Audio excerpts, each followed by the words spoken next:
사랑하는 은혜와 진리 장로교회 교우 여러분, 어젯밤도 평안하셨습니까? 오늘도 우리의 죄를 대속하시며 우리의 영원한 중보자 되시는 예수 그리스도를 의지하며 하나님 앞에 나아가는 저와 여러분이 되시기를 주님의 이름으로 축원합니다.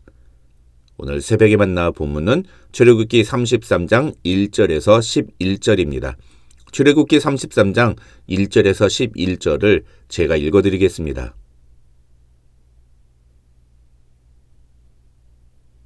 여호와께서 모세에게 이르시되 너는 네가 애굽 땅에서 인도하여 낸 백성과 함께 여기를 떠나서 내가 아브라함과 이삭과 야곱에게 맹세하여 네 자손에게 주기로 한 그 땅으로 올라가라.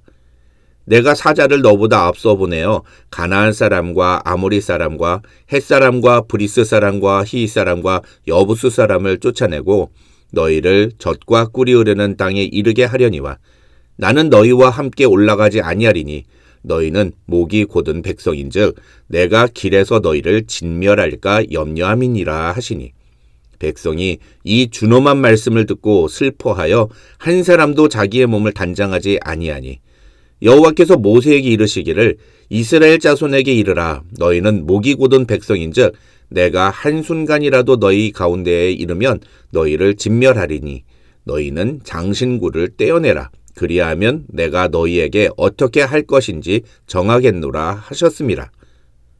이스라엘 자손이 호렙산에서부터 그들의 장신구를 떼어내니라.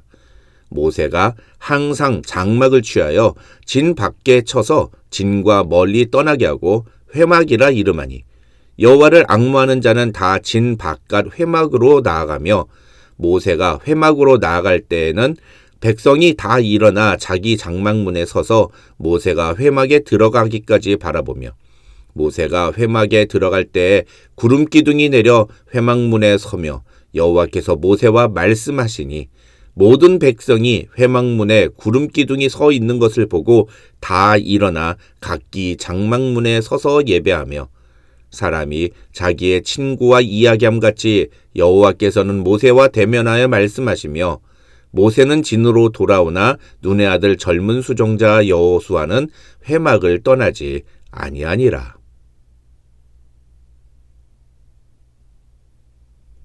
어제 우리는 금송아지 사건 이후 두 번째로 하나님께 이스라엘 백성들을 위해 중보기도하는 모세와 그런 모세에게 대응하시는 하나님의 모습을 살펴보았습니다. 어제 내용을 통해 우리는 죄는 반드시 대가를 요구하며 인간은 그 누구도 죄의 문제와 관련하여 하나님과 인간 사이를 중보할 수 없다는 사실을 확인했습니다. 그런데 오늘 본문은 우리에게 단순한 죄의 처벌보다 더 중요한 문제가 있음을 보여줍니다. 어제와 그제 새벽에 만나서 이스라엘 백성들은 모세와 하나님께 죄에 대한 심판을 받았습니다. 그리고 난 후에 오늘 본문 1절을 보면 하나님은 모세에게 네가 애굽 땅에서 인도하여 낸 백성과 함께 여기를 떠나서 내가 아브라함과 이삭과 야곱에게 맹세하여 네 자손에게 주기로 한 그 땅으로 올라가라고 말씀하십니다. 게다가 2절을 보면 하나님은 이스라엘 백성들보다 앞서서 하나님의 사자를 가나안에 보내서 가나안 부족 사람들을 모두 다 쫓아내고 이스라엘 백성들이 젖과 꿀이 흐르는 땅에 이르게 하겠다고 말씀하십니다. 그러면 된 거 아닙니까? 모든 게 다 좋게 끝난 거 아닙니까? 다시 보겠습니다.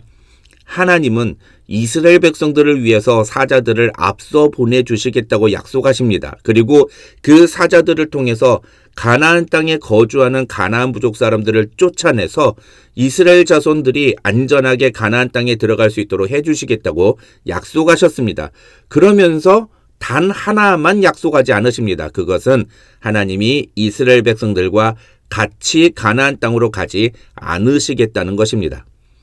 하나님은 그 이유를 이렇게 말씀하십니다. 너희는 목이 곧은 백성인즉 내가 길에서 너희를 진멸할까 염려함이니라.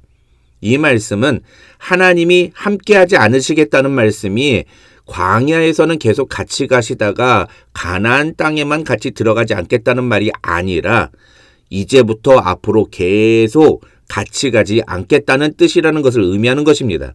왜 하나님이 같이 하시면 하나님이 이스라엘 백성들을 진멸할까 봐 염려하십니까?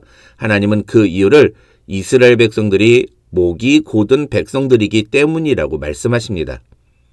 여기서 목이 곧다는 표현은 히브리인들에게 있어서 멍에를 끼우는 것을 거부하며 목을 곧게 들어세우는 황소의 모습을 연상하게 합니다.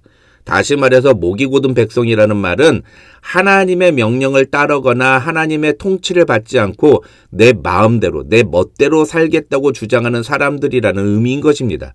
중요한 것은 성경에서 이런 자들은 대부분 하나님의 무서운 징계를 피하지 못하고 죽음을 맞이했다는 것입니다. 아니, 정확하게 말하면 하나님은 이렇게 목이 곧은 자들을 결코 그냥 두시지 않고 반드시 심판하셨다는 것입니다.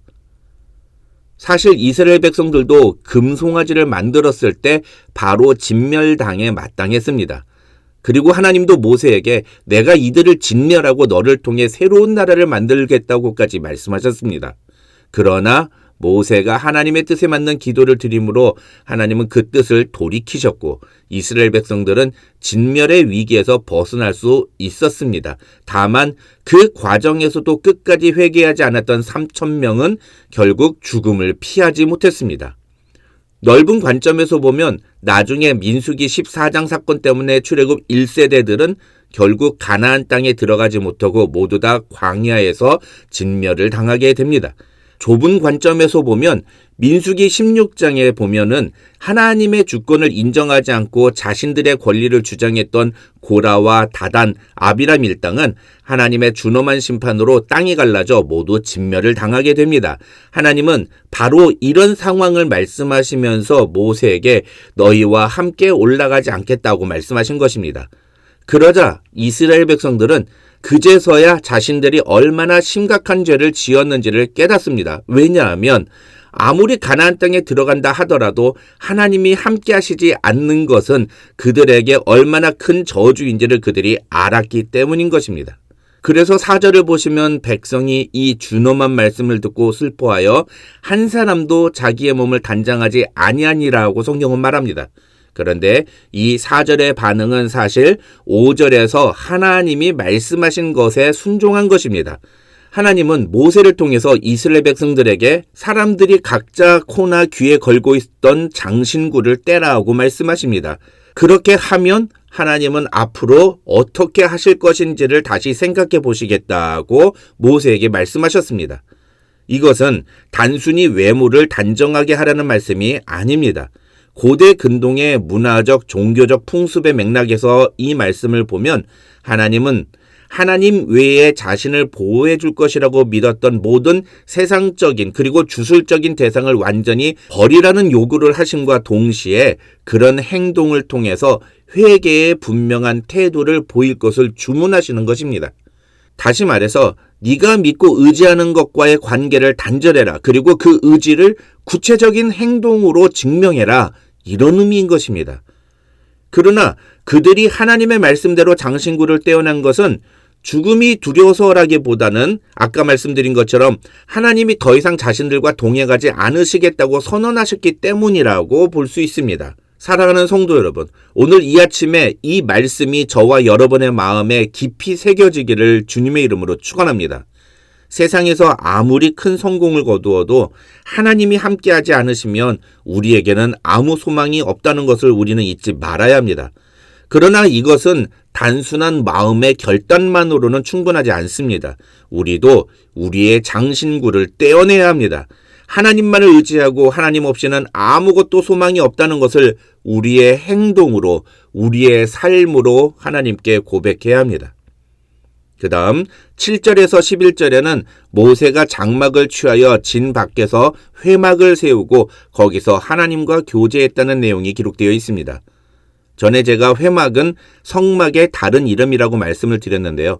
그렇다면 이 17절에 나오는 회막과 하나님이 만들라고 하신 성막은 어떻게 다를까요? 결론만 간단하게 말씀을 드리면 하나님이 만들라고 하신 진짜 성막은 출애굽기 35장 이후부터 나옵니다. 오늘 본문에 나오는 회막은 그 성막이 만들어지기 전에 모세가 세운 임시 장막입니다. 어쨌든 7절을 보시면 모세는 진 밖으로 장막, 즉 텐트를 치고 그 텐트의 이름을 회막이라고 부릅니다. 그런데 여기서 중요한 것은 이 회막을 이스라엘 민족의 본진과 멀리 떠나게 했다는 것입니다. 학자들은 이것을 가리켜 죄로 오염된 이스라엘 백성과 자신을 분리하시는 하나님의 모습이라고 표현합니다. 즉, 금송아지 사건으로 범죄한 이스라엘 백성과 거룩하신 하나님이 함께 있을 수 없기 때문에 하나님께서 그 진에서 멀리 떠나서 진 밖에 계시게 되었다는 것입니다.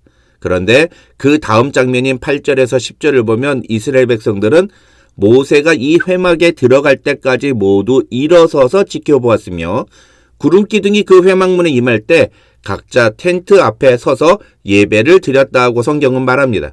학자들은 이 장면은 앞선 금송아지 사건 때 이스라엘 백성들이 방자하게 행했던 모습과 대조되는 모습이며 이것을 통해 참된 예배는 하나님을 바라보며 하나님을 경외하는 자세로 드리는 예배임을 보여준다고 해석하기도 합니다. 그러나 이것이 올바른 예배는 정통 장로교에서 드리는 그런 경건하고 엄숙한 예배다, 이런 뜻이 아닙니다. 예배는 하나의 문화입니다. 그러나 그 방식이 어떠하든 우리는 영과 진리로 예배해야 합니다. 예수님은 그것을 우리가 드려야 할 바른 예배의 모습으로 말씀하셨습니다. 여기서 영과 진리로 예배한다는 것은 우리의 영혼이 하나님께 집중하는, 하나님을 바라보는 예배, 그리고 진리이신 예수 그리스도의 말씀이 선포되는 예배를 의미합니다. 마지막으로 11절을 보면 그 회막에서 하나님은 모세와 마치 친구가 만나서 대화를 나누는 것처럼 말씀을 나누었다고 성경은 말합니다. 이 장면은 우리가 누려야 할 하나님과의 깊은 교제가 무엇인지를 우리에게 보여줍니다.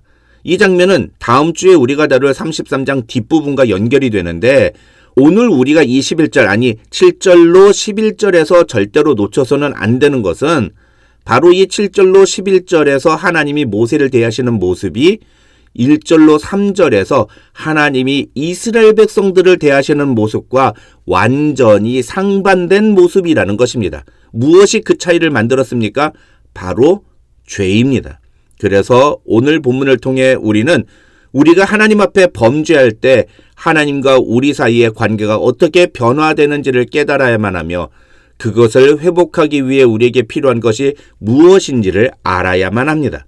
그것이 무엇인지는 이미 제가 오늘 새벽에 만나서 다 말씀드렸습니다. 그 내용이 바로 4절로 6절의 의미입니다. 기억이 나지 않는 분은 오늘 새벽에 만나를 다시 들으시면서 그 내용을 정확하게 정리하실 것을 부탁드립니다.